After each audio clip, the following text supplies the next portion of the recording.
Hello, friends. Welcome to episode 578 of the Juicebox Podcast.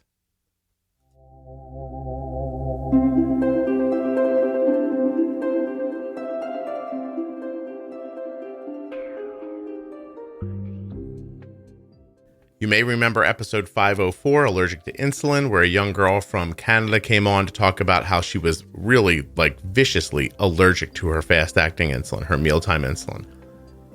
And we talked all about how she worked it out.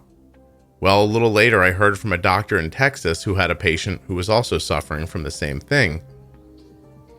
And a lot has happened since I talked to that doctor. I'm going to tell you about it here, and she's going to tell you about what they did and how they took care of the problem. It's kind of fascinating. You're going to love it. And I think in a couple of months, I'm going to get this doctor's patient on to talk about what they learned, which is different than what the first person learned. Oh my, wait till you hear.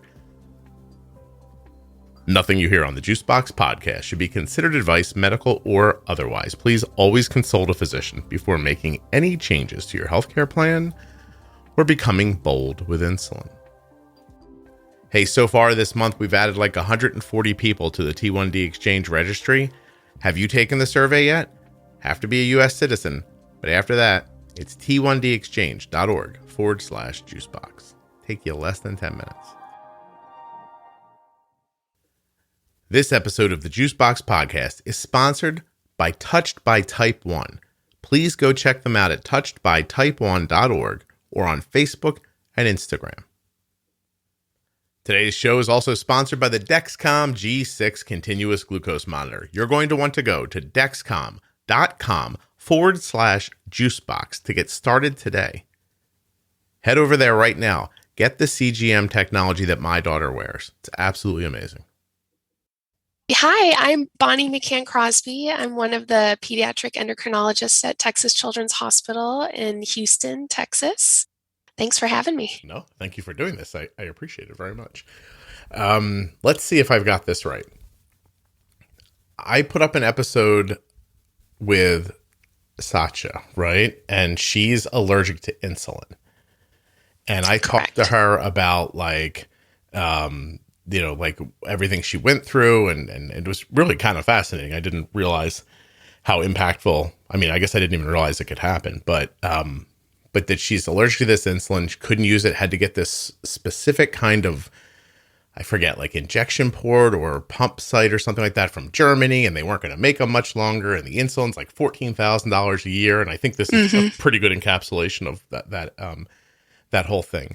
But then I got an email from you, and I don't know how that happened. So you filled that part in for me. Yeah, no.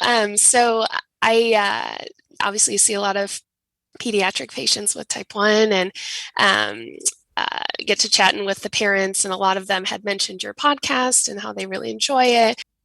And so I was like, well, I'll check out an episode. And the episode I first happened to listen to was the one with Sasha and the insulin allergy, and got me to thinking about other cases that I'd seen similarly, which is why I reached out to kind of get more information.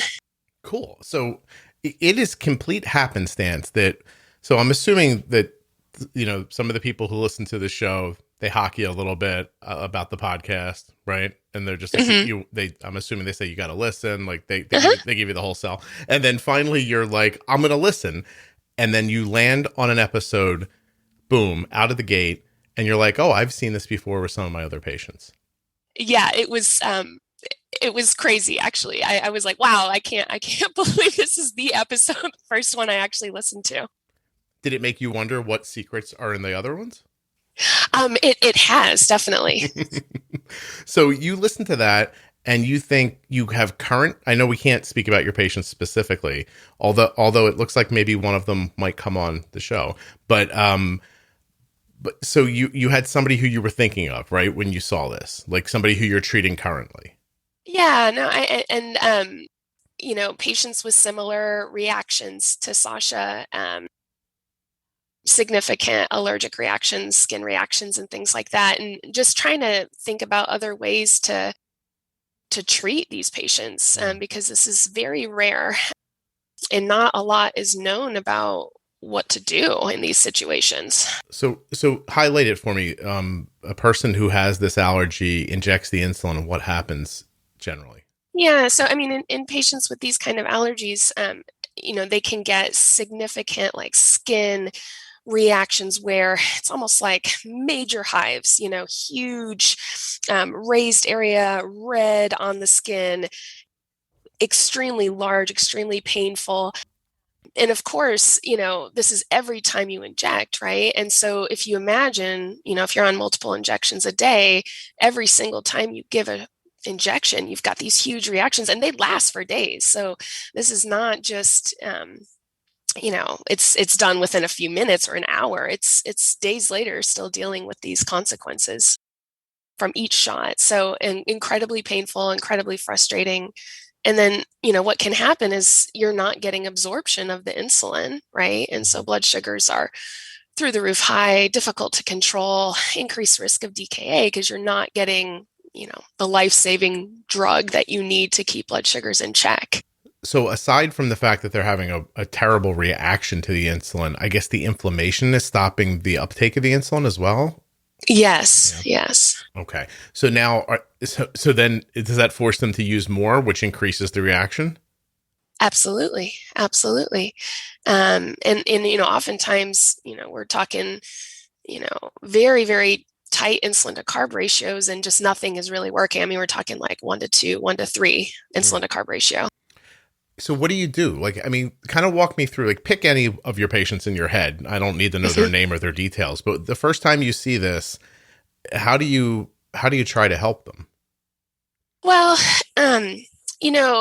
we try different types of insulins, obviously. If one is not working, you want to kind of go through all the other options. So if Humalog's not working, okay, let's try Novolog, let's try Apidra, let's try, Fiasp, let's try any different type of insulin to see if that will work and create a similar or less similar response.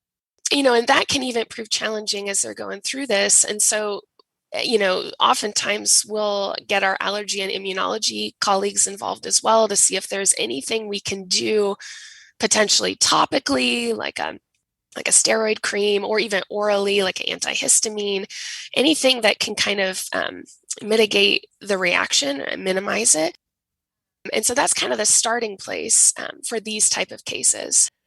So are there different levels? Like, are there some people who you can treat like with a topical something that keeps it reasonable, but we're not talking about that right now. We're talking about like really extreme cases. Not and of course, there's a lot of people that do have like skin sensitivity to, maybe a little bit of an area around the injection. And it's more common, of course, with like adhesive with pumps and things like that. And then, yes, you can do topical things, but when you get to the level where, you've got significant inflammation and a reaction to that level, you got to start thinking, okay, what else are we going to do long term, right? Because even if a person were to become, tolerating a new insulin for a little while, that doesn't necessarily mean they're not going to develop a new reaction, right? So you still have to monitor, and maybe they're doing okay for a little bit, and then potentially they could have another reaction later on to a new insulin. So it's definitely a challenge to try to figure out like what's the long-term game plan for these cases. What are the most extreme things that you've seen happen to people's like day-to-day life because of this? I mean, DKA is obviously the most extreme, right? Because, they're not getting absorption. They're in the hospital multiple times. Blood sugars running 300s plus all the time, and you don't have a lot of reserve, right? So, if you are missing at least even like a fraction of absorption, you're going to be at higher risk to go into DKA. And then, just on a day-to-day basis, I mean, think about it. If you are having pain every single time you inject insulin, you become, maybe you don't want to inject your insulin, right? Maybe you become kind of depressed because every single time you do this, it's causing excruciating pain over and over and over and over again. And there's not really a good, other solution for you. Yeah. And so that, I mean, that's the worst part of it, I think, is a psychological aspect. I would imagine too, it could lead to eating issues, like Oh, eating yeah. disorder issues, right? And the whole thing. And so You may, patients may choose to kind of carb restrict or, more keto, but that, in growing children is obviously a concern, right? They need, certain amount of carbs to grow. And so that definitely becomes challenging. So I want to just be clear, like stopping here for a second for people listening.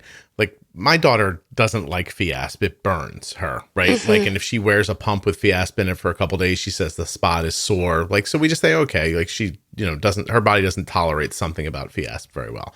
But that's not what we're talking about. Like we're talking about like significant, severe things to the point where if you go back to episode 504 and listen to the conversation with Sasha, like she's having all of the issues that Bonnie's describing now. Like, and I feel like I should be calling you Dr. McCann-Crosby. How do you want me to talk to you? What do you want me to say? Either way, it doesn't matter. All right, well, I'm going to go with Bonnie. So I hear just enough Texas in you. You're making me feel very comfortable. So this is a big deal. And the stuff that Bonnie's describing here is super real. Like people not eating, they can't get their blood sugars down, ending up in DKA. Like, and there's no end to this. It's not going to stop for them. I don't want to give the whole thing away about 504 in case people want to listen to it, but oh God, Bonnie, this isn't. Can you hold on one second? I'm so sorry. This never happens, but hold on. Yeah. No worries.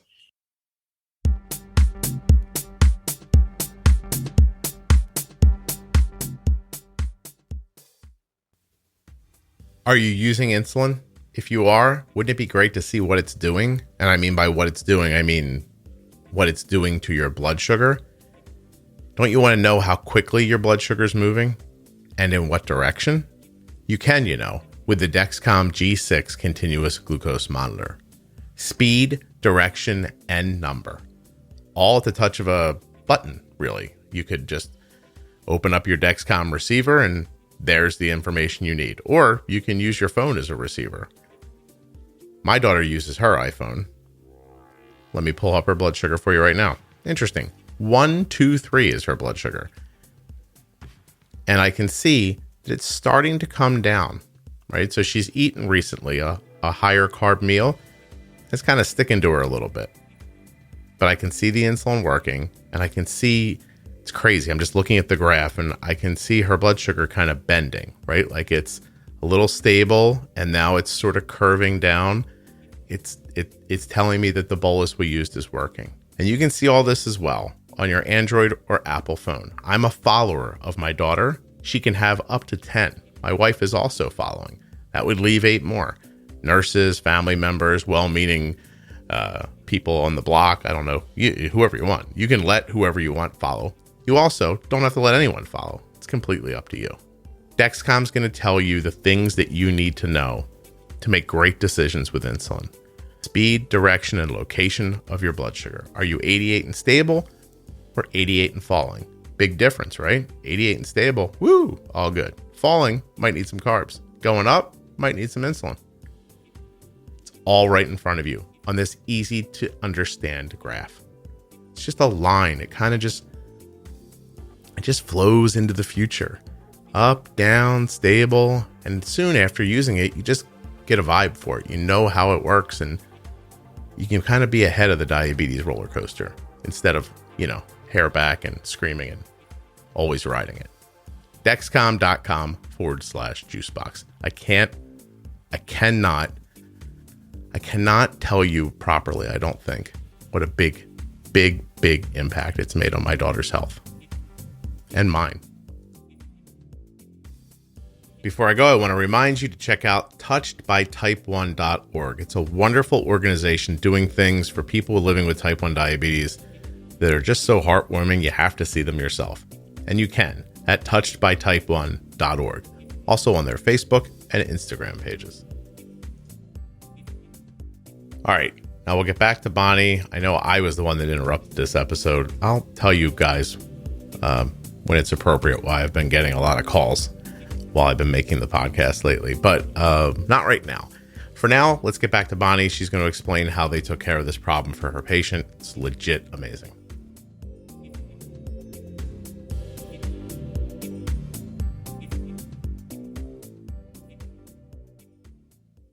I'm really sorry, Bonnie. I had to take a phone call, which I apologize for. Okay, so we now understand completely like what the impact of this is, and that you really don't have any recourse. Well, you didn't. You thought had any recourse as a physician. These people still need insulin. They're going to have these reactions. Like trying to, treat what happens next isn't fixing the problem. It's just kind of quelling, symptoms as bad as they are, right? And so when you contacted me, you were just looking to speak to Sasha's family, right? Yeah, just to kind of hear their experience and kind of different things that they had tried in the past and how things were going for them currently. And after speaking with them, what did anything strike you to try, or where did you think you were left? Well, her case is certainly very unique, and in her case, they ended up with the Diaport system, which required a lot of planning and time invested, because it is only available in Europe. And apparently they had to fly this German surgeon over to Canada, and he had to train them how to put this thing in, and then the upkeep and everything like that is quite expensive for the ongoing supplies and the insulin.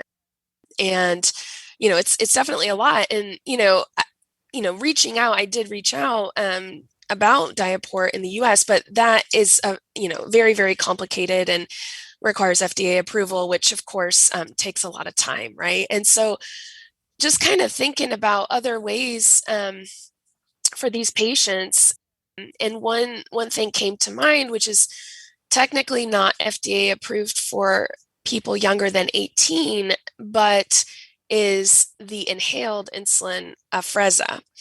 And yeah, so that's kind of, honestly, your podcast was kind of just opened my mind into thinking about different ways to treat patients with these insulin allergies, and that kind of led me down towards the Afrezza pathway. When you thought that, did you then think, I'm a genius afterwards? Because that's what I would. No, this was actually, these discussions are never made, just with me, right? So it was kind of my whole team. We're kind of talking about these situations and what else could we try. And so it was a team. All right. Okay, Bonnie. Everybody effort, helped. yes. I understand. Okay, everybody helped. I understand. Like, we don't take credit from anybody, but I'm just saying I would have been like, oh my God, I'm a genius. So to kind of like tease this out a little further to make sense of it, if a person who's allergic to their injected insulin gets it through this port, it magically doesn't bother them anymore, right? It becomes then the problem of the expense and the difficulty, right? And that there's a certain kind of insulin that you use with the port it's very expensive and not covered by insurance, etc. So right. But the takeaway from that should be, if you can bypass the subcutaneous delivery, somehow they're not having a reaction, right? And so when you think Afrezza, is the molecule so different that it doesn't make you think, oh God, what if we spray insulin in their throat and they have a reaction in their throat? No, that's a definite concern. And so, because it is human insulin, right? It's the same. It's just not being injected into subcutaneous tissue. Obviously it's inhaled, which is, brings about its own concerns, which we can kind of get into when we talk about how one would kind of initiate this in a patient with a concern for insulin allergy. I would imagine you'd find the flesh on them that is most like the inside of their mouth and spray it on it and see what happens. Is that what you did? Yeah. So, in these cases, you would definitely want to get allergy and immunology doctor involved to be able to kind of help monitor for reactions. And so I think, first would be to kind of try a little bit of a local area in the mouth and just kind of see like how that goes.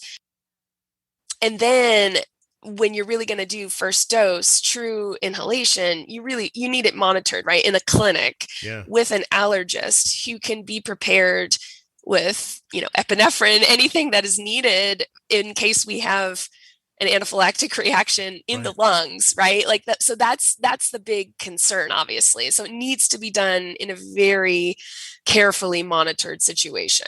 Were you there when it happened? I was there, not in the room, but I'm there in the clinic when these things are done. So yes, what was the next door? Was the concern was it as great as what if we have to like tube this person? Like, could it have gotten that bad? Like, was that your expectation that it could have went anywhere from, hey, this could work to we might have to assist them in breathing? Yeah, I mean, you have to plan for the worst, right? Like hope for the best, plan for the worst in these cases, because you don't know what's going to happen. And so, again, has to be very closely monitored.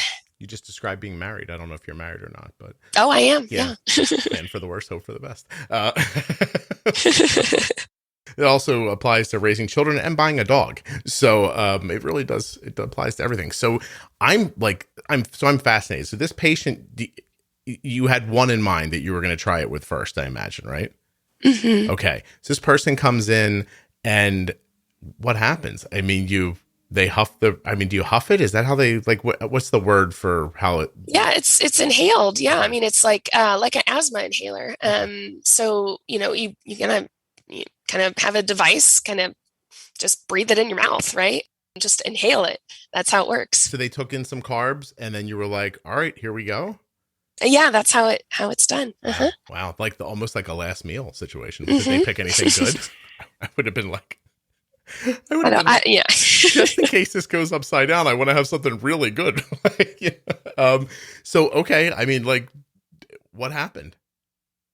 Yeah, I mean, again, I can't say specific, details, of course, but, overall good response and no emergencies occurred. So, yeah. So they were able to inhale the Afrezza. Is it Afrezza or Afrezza? It's Afrezza. Right? Afrezza. Right. And they did not have any like pain, bumps, bubbling, anything that was happening on their skin with the other insulin. Just didn't happen. No. Wow, that must have felt amazing for them, for you. I mean, I would imagine everybody was just running around thrilled. Yeah. Has this made a significant impact on this specific person's life? Well, I mean, again, I can't really speak to tell me their what you can case, tell me. But Was it an improvement? Yes. I mean, overall, yes. Okay. Are there still issues? No. Wow. You were just being very careful to protect people's information right there. Okay. Excellent. So, wow. So you fixed it, Bonnie. And your friends, everybody who helped, I understand. Don't worry. Yeah. Wow.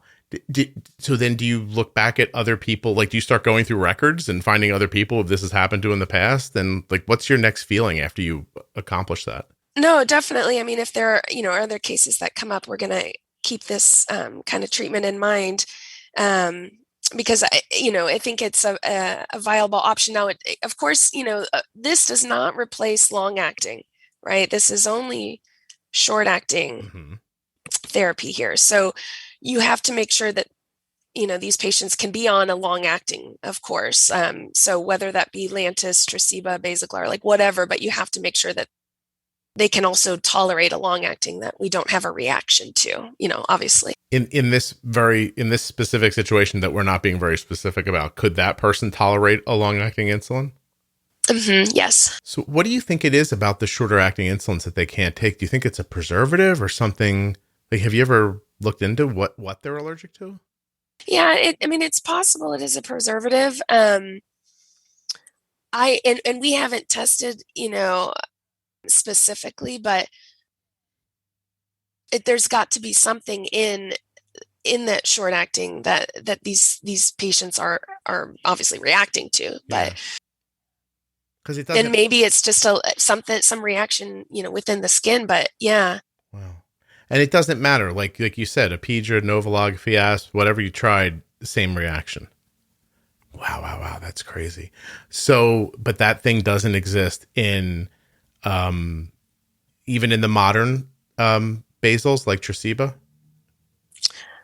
Um, You're not sure. Everyone is different. Yeah, Yeah. I mean, I think there's different ones that are, they're different preservatives in each one. So, I mean, I think you have to try each one to see which one they're not reacting to. So, we were able to find one long acting that did work without any issues. Gotcha. Would you share that, or do you feel No, comfortable? Okay. Well, if I get the person on it, I'm sure they'll be able to tell me. I'm sure they will. That's amazing. Oh, wow.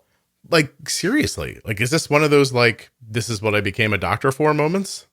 I like to think so. Yeah, no kidding. I mean, that's just such a big shift for someone. Like, I mean, really, like, just boil it down to it's, oh my gosh, you have diabetes. You're going to have to take insulin every day for the rest of your life. Oops, you're allergic to insulin. Sorry. Like, where do you go? Like, there's nowhere to go. Like, so people are torturing, right. They're torturing themselves with this insulin because it's their only option. How many people do you think you've seen with this issue? Well, first of all, how long you've been practicing, and then how long do you think you've seen? How many people do you think you've seen? So I've been practicing for 6.5 years now. I mean, this is extremely rare. I understand. This is not common. I mean, this is like it's like you're lucky if you see a case in your lifetime, probably. I got you. So it's not, or unlucky. Yeah, I right. guess I should say. It's not even a thing like since then, when you meet a person who's newly diagnosed, you don't think in the back of your mind, here's your insulin. I hope you're not allergic to it. It just doesn't. Right. It's not really, it's just not, these are not common things, of course. Right. Okay. Wow. And so do you know of a handful of patients like this, or not even?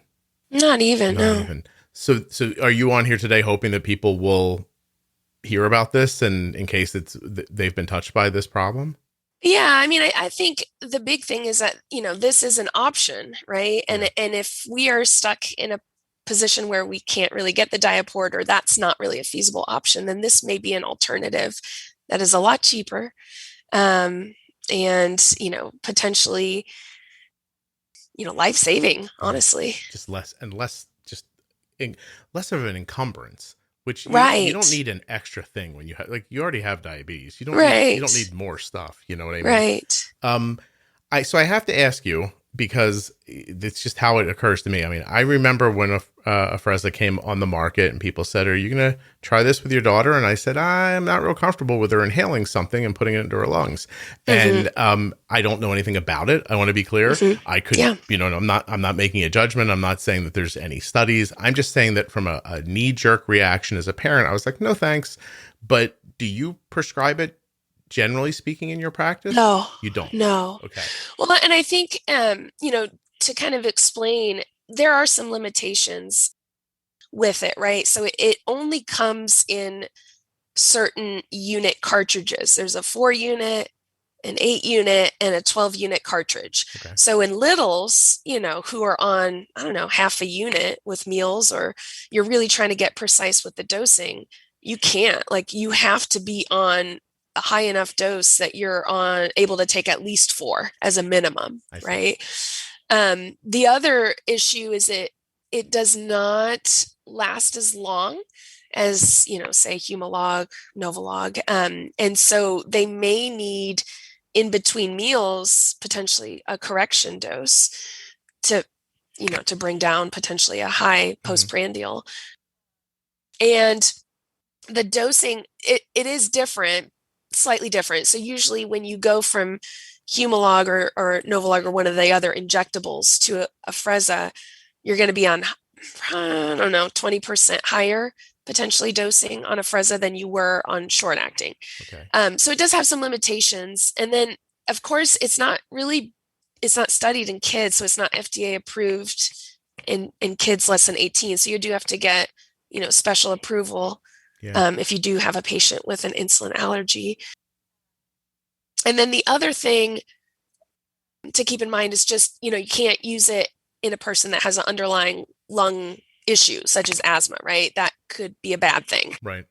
So they have to have healthy lungs. And then you do have to monitor lung function over time to make sure that it doesn't change once you're doing an inhaled drug like this for a period of time. So that's recommendations, is to get lung function studies. when you're on this medication. Gotcha. Did you do one initially so you had a baseline? Cannot say. Oh, damn. But it would be a good idea, right? Yes, it would. Yeah. Okay. Just say, yeah, I gotcha. I will tell you that I know of a handful of adults who listen to the podcast who use it and really like it. So I'm not unaware of it. And I don't know. It seems like, well, I guess you didn't have that pull inside of you because this was it, right? You were down. Yeah. This was the option. Yeah. Wow. It's just amazing that it worked. Really. Yes, absolutely. Yeah. I mean, it's miraculous. You know what I mean?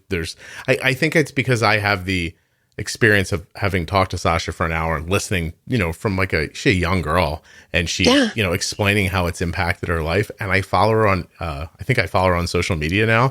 And just to see kind of the lightness that exists in her life now, like she's acting her age and she looks happy and everything. And it's just a really kind of amazing idea. So, are you worried about it lung function wise? Like take out for a second, this is what had to be done. Are you concerned? No, I mean, I think as long as you're monitoring, if any changes come up there, I mean, we're going to, you'd have to kind of figure out what's the next plan. But, people with healthy lungs going forward, I think I'm not super concerned. Okay. Hey, I have a question I didn't ask. Not that you would want to do this, but did you try regular and MPH when you were going through all the different insulins? I mean, yeah, you have to. I mean, if you're going to go to Afrezza, you have to try the other ones, everything. You tried. Okay, I just wanted to. Yeah. Yeah, you did everything. Yep. Wow. Oh my God. Am I not asking you anything I should be asking you? Because I'm a little overwhelmed at how excited I am about this. I didn't expect I'd be so elated by the conversation, but is there anything I'm not asking that you think should be added here? No, I mean, I think it's really important, especially, if someone comes and does have an allergy, a true allergy. I mean, you have to think about this as a viable option. And I'm glad that, it is, right. And anything that can be life-changing and help people not be in pain all the time. Like, this is huge. Right. So is it fair to say, Bonnie, that if somehow magically 5 people walked into your office today, they all had that level of allergic reaction to injected insulin, you would say, well, let's try this? That seems like the viable and maybe only next step. Yeah, I mean, I think it is. I mean, short of, going to Germany and getting a diaport right now, I mean, I think that's probably the best option. I mean, and if you've exhausted all the other, short acting insulins, I mean, this is definitely an option. But of course, it does, like I said, require getting a prior authorization just in kids, right? But yeah, definitely. Hey, remind me. And I went over it real quickly at the beginning, but part of the problem with the port was that the company might not be making it anymore, or is that correct? And the insulin was literally $14,000 in cash a year. I don't remember how much it was, but it was very expensive, and even the maintenance of the diaport itself, like all the supplies that you need and things have to be replaced every year, and it is costly. Mm-hmm. What does the port do? Is it like a metal spike? Oh. Do you know? I don't know exactly what it. Well, I mean, no, it kind of. It looks. It's hard to describe. You can look at the website and see, like, in a better picture than probably what I can describe. But basically, you have this little port that goes into the peritoneal cavity, like in your abdomen, mm-hmm. and then you've got a connection that connects from that port on the inside to the outside, where you've got an insulin pump running and pumping insulin. And it's an older version of an insulin pump. I cannot remember the name of the company that makes it, but they don't make that pump anymore. So, but that's the one that connects with the diaport. Yeah, it's a ton of hurdles. And I guess if you've only seen one in your 6-year career, and I've had people reach out to me, I'm not having a lot of luck getting them scheduled on the show for some reason. But there's like a handful of people who all know each other who have this happening with their kids. And I think they heard episode 504, and then they reached out, and I have been trying to book them, but I'm not having a ton of success. But I mean, even at that, I reach a fair amount of people, and that I only heard back from 4 people is pretty telling, you know? Oh yeah. Yeah. Oh yeah. So companies aren't in the business of, I mean, I know it sounds harsh, but companies aren't in the business of making things that 4 people can use. You know, Right. Right. yeah, It's true. it becomes an issue. Can I ask you a couple of other questions before I let you go? Yeah. Cool. Absolutely. How do you handle, I was looking at you online. It's not creepy at all. It was just to get ready for this. Do you see yourself as a person who treats thyroid disorders in an out of the box way, or are you very by the book?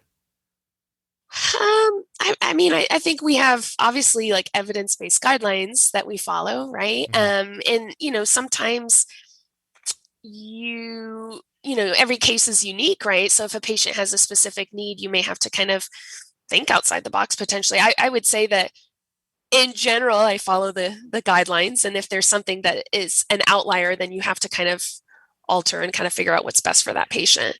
So like if I came in and I was like, hey, here's my 9-year-old, we'll call him Jimmy.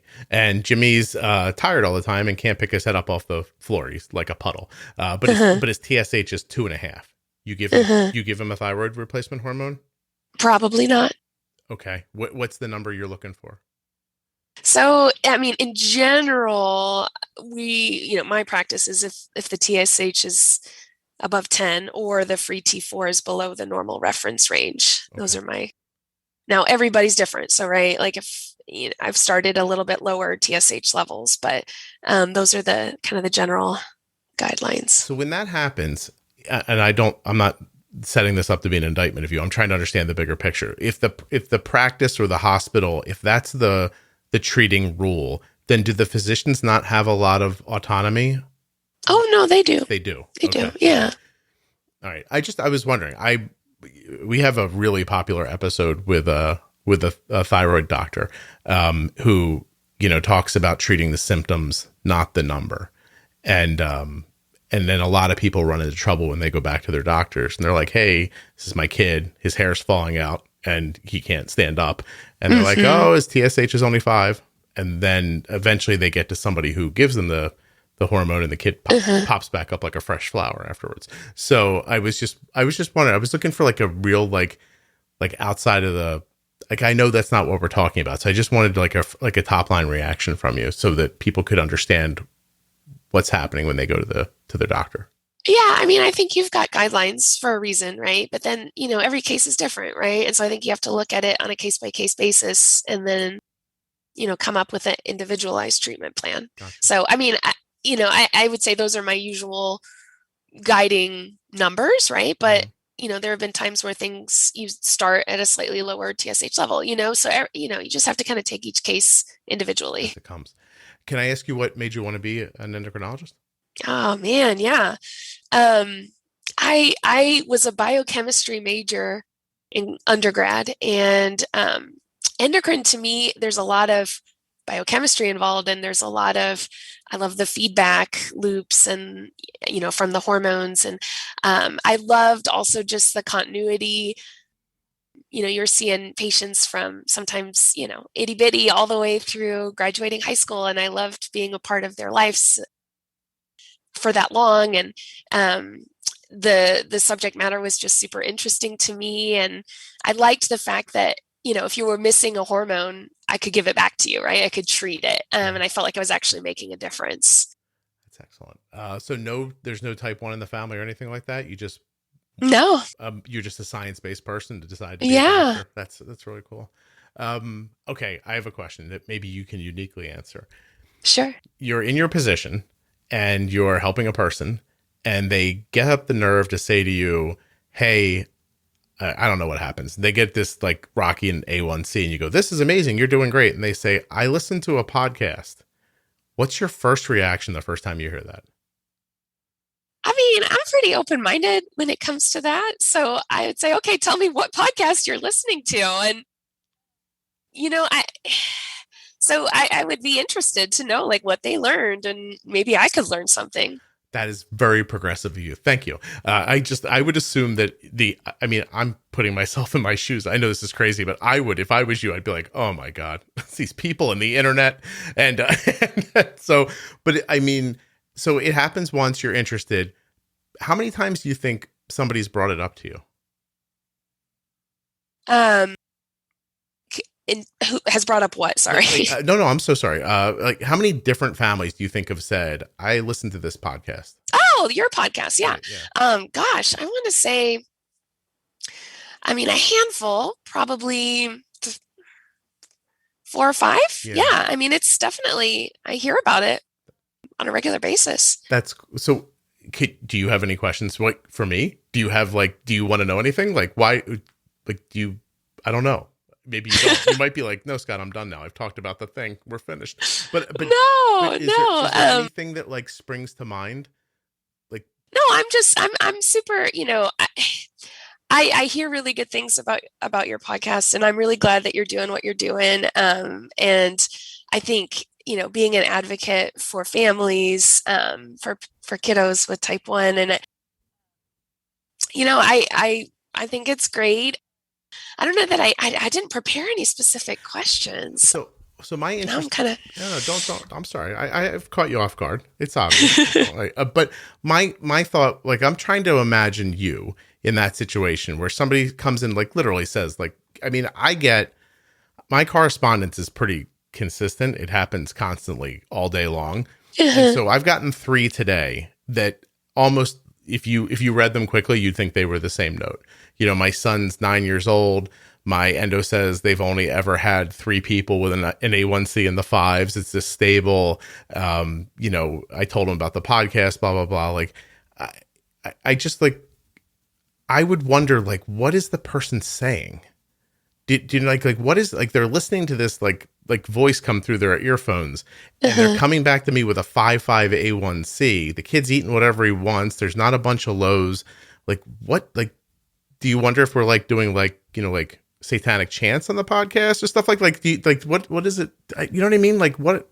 What does that make you feel like? Even now, how does that Well, I definitely am not concerned that you're doing satanic chants. I picked the most ridiculous thing I could think of. I'm sorry. Yeah. No, I guess, yeah. What, and I honestly, I've only listened to one of your podcasts. So, I am actually kind of curious now, what kind of things do you tell families with type 1? I feel like I've bullied you into this, Bonnie, but I'm doing it anyway. Okay. Let's do it. Let's go there. So to me, it's very simple and very complex at the same time. So the simple part is this: you have to get your basal right first. Then you have to learn how to pre-bolus insulin. And then you have to learn the different impacts of foods and be flexible about their dosing. And then after that, that's it. It's just flexibility. It's not staring at high blood sugars. It's just, then that gets into the bigger thing. The simplicity is right there. It's basal, pre-bolus, glycemic load index. And then it's bigger picture stuff, so that you begin to have these moments where things happen and you can react so quickly to them because you just know. And I think that's why a podcast format works, because you just keep listening and things just get in your head. And then suddenly, instead of oh God, I don't know what to do, you just do this thing. You take this step almost without even thinking about it. And I think that I've seen the feedback that I've gotten is so consistent that I would tell you that most of the people who've been listening to this show for more than 6 months are probably, with very little effort, have an A1C in the 6s. And the ones that really kind of pay a little extra attention are in the 5s, no diet restrictions, no problem. And that's awesome. Yeah. And it really is just, so anyway, I realized at one point that we were having these big conversations and you'd have to listen to this hour to pull out 3 nuggets, which actually works. It's a great way for people to, you know what I mean? When you sit people down and you go, here's 20 bullet points and we're going to learn them all. Nobody does that, right? Right. So they absorb all these ideas. But eventually I realized, I was there's a whole system here.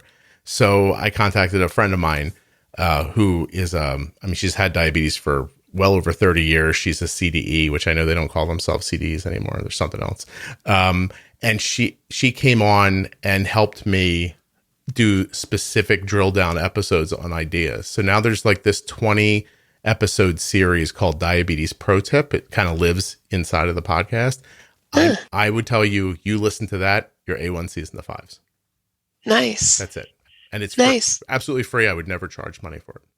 So that's awesome. There's ads on the podcast, but I would never ask anybody to. I just don't think like learning how to use insulin should cost you money. You know what I mean? So yeah, I love that. Yeah, that to me, like it's the whole thing. It's giving people kind of, I don't know, agency over themselves, right? And the feeling that they can make a change instead of waiting 3 months and then putting you in the unfair position of going, here, look at all these graphs. What do you think is wrong? Like, right. That kind of thing.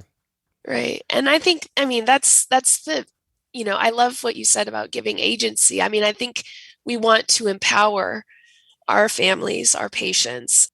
And I think, we want them to be successful. And I hate for them to, sorry. That's fine. I don't know. I hate, this idea when you come in to see your endo and you get kind of beat down for your A1C. It's just a number, right? Like, but I love that you're empowering them to be successful, right? And it's not as complex as it seems to be. Yeah, it's actually, once you see the big picture, it's kind of like I'm old at this point, but it's like the Matrix. It's like it's the point where you're like, oh, I could just stop these bullets in the air. Like none of this is real. Like right. when you have that vibe that I think you come into diabetes and the game is moving so much more quickly than you can follow it. You look like a high school quarterback in a professional football game. Right. Right. And then right. all of a sudden, just like they talk about with some of the greats, like the game slows down and you can suddenly see the whole field and your decision making is just ahead of the game. Right. And I just think so much about, I think that being ahead of diabetes is important. Like I think that playing from behind or chasing blood sugars is a fool's errand. Like you need to make a decision that impacts something so that at least you know that what happened next, you did. Instead of having that feeling of like, I have no idea what's happening here. Like, and you get lost. Right. And I mean, so often, I always, I feel like, people are chasing their tails with blood sugars and all this no. And I think if you're proactive about it, I mean, it just sets you up for success. Absolutely. Yeah, no, it really is it's not, I don't think diabetes ever is easy. No, I think you can get so good at it that it could feel easy. And I think that's an important distinction. Like it is a really difficult thing. But just, I don't know, sometimes you have to look at it very micro and sometimes you have to look at it macro. And a lot of times people get it flip flopped. I'll tell you one thing that I see super common is that people will have, I don't know, say they need a basal rate of a unit an hour, but their doctor has them at 0.6. Mm-hmm. So then they make these aggressive boluses at meals because these meals are always spiking. Right. They don't pre-bolus because nobody tells them to. So they put in too much insulin for the meal at the wrong time. They spike way up and an hour and a half or 2 hours later, they crash down, they get low and they have to correct it. Great. Then they bring roller coaster. Yeah. And you bring that graph to your doctor, your CD or whomever, and you say, look, I'm getting low after meals. And they always take away the basal. Instead of looking and saying, well, I bet you, like, look overnight here, your blood sugar's it's pretty stable overnight. It's 170. If we made your basal higher, I wonder if we could find stability at 90. And if we did that, I wonder how much easier it would be to bolus for the meals. Right. And then we would balance the meal insulin better, not find a low later. But somehow just seeing low to them means take away insulin. And it's backwards. It's sometimes backwards, but I agree. Yeah. I mean, I think if you don't know, and that's why like for me, I have to know, like, what is the pattern? Like, when are you dosing? What are you, I mean, it's everything, right? Yeah. But if you don't understand the pattern, you're just looking at numbers. Yeah. To you may say, okay, oh my gosh, the mealtime coverage is too much and back off, but that's not the right answer. So no, you're absolutely right. You have to know what is the backstory, right? What's happening? There's a tug of war that happens at meals between the carbs and the insulin. And the biggest mistake I think we let people make is we yell go and we push the button, on the insulin at the same time we start eating, which extensively gives the carbs a head start.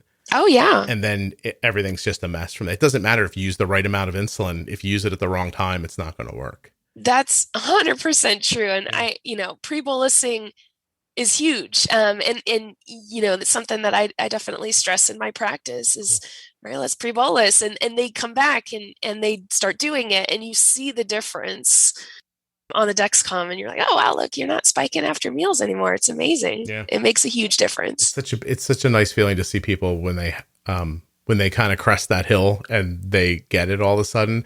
I had an episode go up. Actually, I had an episode go up today from a lady from Texas. Her episode is called Crazy Mom from Texas, which is a name she gave herself. So I'm in the clear. But she's a person who reached out to me through social media, and I ended up helping her kind of privately, like just texting with her once in a while and asking her questions. That's about a year ago now.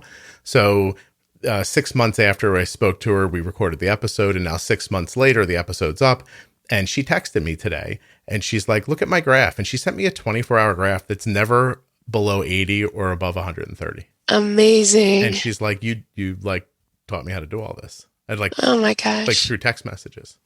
Wow. So I just think it's infinitely doable. And I hope that the people that people count on have the nerve to tell them about the tools that they need instead of, and don't chastise them when they figure something out. Because that is a big problem. People figure stuff out on their own. They go back to their doctor and their doctor's like, you can't do that. You're like, dude, it works. Look. Right. And they're like, oh, you can't do that. Like, I can't do it. And then they take their pumps from them, they change all their settings, and they walk out in the parking lot and put them all back again. Like, yeah. What are we doing? So, right. No, I hear you. Crazy answer. Where are you from originally? Because you're not from Texas originally, right? You know that. You noticed that. No, I'm from Michigan originally. Yeah, you have like that upper Midwest thing, but you've used like one or two colloquialisms that told me you've been in Texas for a little bit. Really? Yeah. Well, I've been here since I was 12, and that was a long time ago. So yeah. You have a real mix. Like your accent's cool. So that's it, Bonnie. We did it. Awesome. If there's nothing I didn't forget to ask you or that you didn't forget to say, then you can go back to your life. I think we're good.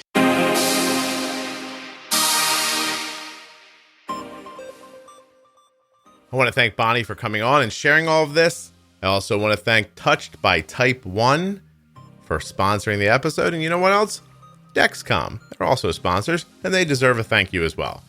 You can head over to dexcom.com/juicebox to find out more about the Dexcom G6 continuous glucose monitor and get started today. And learn more about Touched by Type 1 on their website, touchedbytype1.org. They're also right there on your Instagram and Facebook feeds. Check them out. Give them a follow. I want to thank you all for listening and let you know that I'll be back very soon with another episode of the Juicebox Podcast.